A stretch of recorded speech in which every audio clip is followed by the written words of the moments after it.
Salve, salve, povo do YouTube! Aqui é KZK8888 com mais um vídeo para vocês. E esta é a segunda parte da trilogia Apreciar a Cultura Japonesa mais do que ser otaku. Se no vídeo passado eu falei o básico da formação da essência cultural japonesa, ou seja, sem influências ocidentais, agora falarei praticamente o oposto.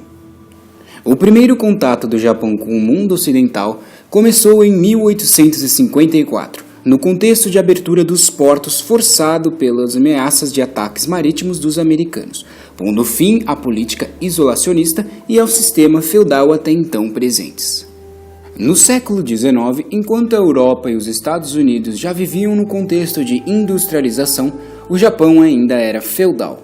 Tal contradição existia devido ao regime isolacionista criado em 1543, pois o clã Tokugawa, que dominava o país, era extremamente conservador, impedindo o contato com o mundo ocidental. Naquela época, os estrangeiros encontrados no país eram condenados à morte. Foi também durante este período que os japoneses adquiriram um sentimento nacionalista muito forte. O Shogun Tokugawa reconheceu que não poderia derrotar a imensa frota de navios dos Estados Unidos, contrariando as ordens do imperador, algo que o fez perder popularidade. Desta forma, ele renunciou e o Japão voltou a ser governado por um imperador, no caso, um adolescente de 15 anos chamado Meiji. Por fim, ele aceitou o acordo com os americanos. Sua primeira ação foi mudar o nome da capital, passando de Edo para Tóquio.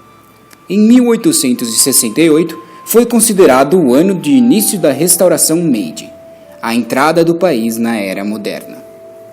O grande paradoxo existente neste período foi o progresso nipônico, que teve capacidade de agregar fatores como a tecnologia, o capitalismo e, até mesmo, costumes ocidentais, sem deixar de lado seus valores e tradições. Para mudar as instituições conforme os modelos do Ocidente, especialistas de diversas partes do mundo foram contratados, assim como estudantes japoneses foram enviados para a Europa e Estados Unidos. Outro fator relevante foi a implementação de ensino obrigatório para meninos e meninas. Mas a adaptação não foi completamente pacífica.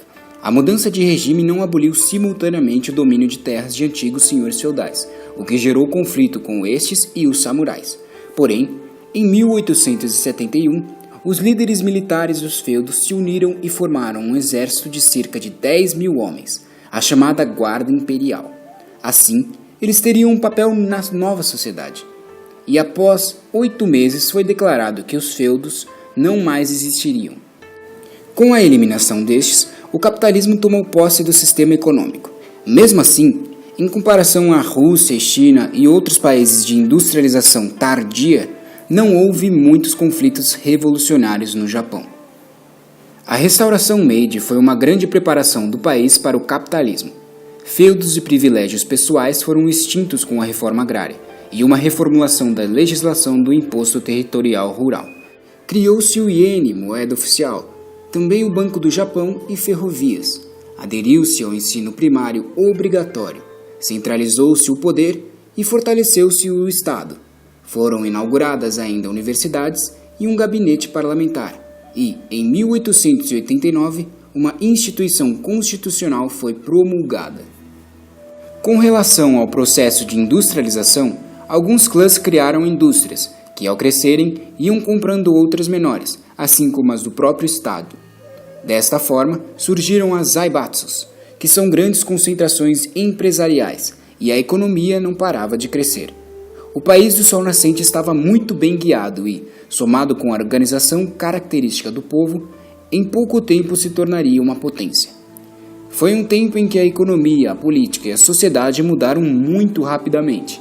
A era que representou o grande paradoxo entre o conservadorismo e a capacidade de adaptação ao novo, bem como ao desenvolvimento japonês, acaba em 45 anos, no ano de 1913. Não sou nenhum expert em Rurouni Kenshin ou Samurai X, mas sei que a trama se passa durante este período de restauração Meiji. Tanto que o nome em japonês é Rurouni Kenshin Meiji Kenkaku Rontan, traduzindo Rurouni Kenshin, a história romântica de um guerreiro na era Meiji. O Kenshin era um samurai que assassinava diversos indivíduos, até o início da nova era, que o faz pensar em suas condutas passadas. Ele então decide abandonar o seu antigo eu e mudar juntamente com o Japão. É uma metáfora muito bem dramatizada numa obra clássica de Nobuhiro Watsuki, na qual ele sutilmente afirma que as mudanças no país eram necessárias. No entanto, ele também não deixa de criticar certos aspectos negativos da cultura ocidental e os pontos positivos da própria cultura nipônica. O filme hollywoodiano O Último Samurai, embora bastante contestado por fatos como a protagonista ser um estrangeiro, ilustra bem alguns conflitos vividos durante tal período de transição. Eu recomendo também. Inspirado pelo exemplo do imperialismo ocidental, o Japão usa força militar e econômica para ampliar sua influência por todo o Extremo Oriente, agravando as tensões internacionais. É contraditório pensar que um país marcado pela calma e paciência possa ter sido tão militarista. Há a possibilidade do povo japonês ter herdado dos samurais um gosto pela batalha. Hoje já não mais, até mesmo pelo trauma nuclear, eles são grandes defensores da paz e harmonia. Porém, no século XX, o país se envolveu em diversos conflitos territoriais após aderirem às armas ocidentais. Em 1905, ocorrera a primeira vitória do novo exército e também a primeira de uma nação asiática sobre o imperialismo ocidental. A Rússia czarista fora a vítima.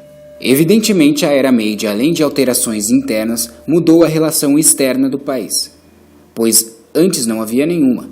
Mas estavam inspirados, queriam expandir o território para crescer militar e economicamente.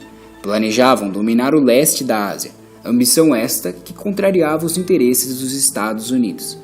E os nipônicos pecaram ao enfrentar um exército muito superior ao deles durante a Segunda Guerra Mundial. Embora inferiores, lutaram com bravura. Nos primeiros 18 meses o fôlego era grande, o que animou os aliados Alemanha e Itália. Mas este começou a acabar devido à falta de matéria básica para a indústria, como o aço e o petróleo. Em 1944, um fato interessante ocorreu. Seguindo as tradições milenares, surgiram os kamikazes. Com a situação crítica, apelou-se para ataques aéreos suicidas contra embarcações americanas. Apelos semelhantes eram frequentemente vistos na cultura dos samurais, em que, para se preservar a honra ou em momentos críticos da batalha, praticava-se o harakiri. Com os ataques, cerca de 2.500 pilotos japoneses morreram, assim como 4.900 soldados aliados aos americanos. Não apenas como consequência dos ataques kamikazes, no ano seguinte, mais especificamente em agosto de 1945, os Estados Unidos da América fizeram um ataque nuclear em Nagasaki e Hiroshima. A guerra já estava no final, e os Estados Unidos queriam que o Japão se rendesse logo com a Declaração de Potsdam. Nela, os americanos diziam que a alternativa, caso negassem, era destruição total, embora não tenha sido uma ameaça explícita a um ataque com bombas nucleares.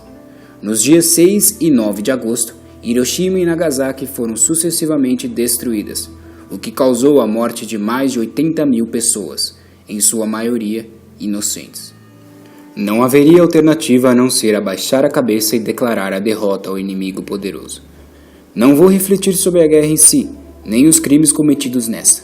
Na minha opinião, a guerra em si já é algo extremamente criminoso. Enfim, mal sabiam eles que é com as grandes derrotas que se aprende a conquistar grandes vitórias. O país do sol nascente ainda iria renascer. Um dos principais fatores para o renascimento nipônico foi a renúncia às armas. Além dos americanos fazerem com que o imperador renunciasse ao seu mandato divino para adotarem uma constituição democrática, o Japão se comprometeu a nunca mais se envolver em guerras.